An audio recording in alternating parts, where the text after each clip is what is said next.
हर बार औरतों को अग्नि परीक्षा देना पड़ता है। अगर घर से एक दिन आप गायब हो जाओ, किसी संकट में फंस जाओ, तो आपको कोई नहीं देखेगा कि आप संकट में फंसे थे, या कोई ऐसा काम आ गया होगा कि आप घर पे नहीं पहुंचते हो। घर जाते ही आपको ये सारी चीज़ें नहीं लोग पूछेंगे, बस पूछेंगे कि किसके साथ थी तू, पूरी रात कहाँ थी। आपकी मुसीबत के बारे में नहीं पूछेंगे कि तू किस घड़ी में फंस गई थी या कुछ हुआ था तेरे साथ, तू घर नहीं आई। बस पूछेंगे, डायरेक्ट पूछेंगे कि तू किसके साथ थी पूरी रात। हर बार औरतों को कटघरे में खड़ा किया जाता है, उन पे ही उंगलियां उठाया जाता है। लेकिन एक आदमी से कभी वो 10 दिन भी घर ना आए, लेकिन उससे सवाल क्या होगा, बेटा तू ठीक तो है ना, तुझे कहीं चोट तो नहीं लगी, तुझे क्या हुआ था, तू घर नहीं आया।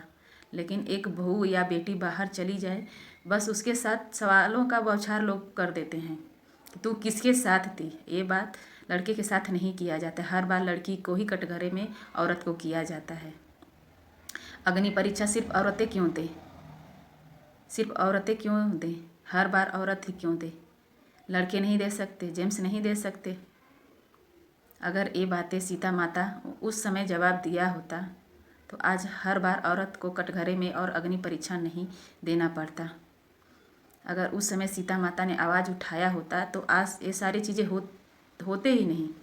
लेकिन सीता माता ने भी दुखी होकर इस संसार को त्याग दिया।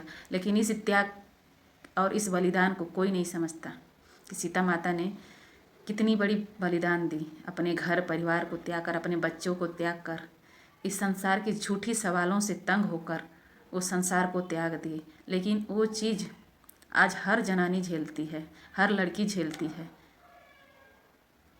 दोहरी मानसिकता हमेशा लड़के और लड़कियों में किया जाता है, जेम्स और लेडीज़ों में किया जाता है। हर बार औरतों पे ही उंगली उठता है, लेकिन मेरे हिसाब से जेम्स पे भी उंगली उठना चाहिए, और तभी उनको समझ में आएगा कि हर बार औरत ही गलत नहीं होती, औरत ही सब कुछ का जड़ नहीं होती।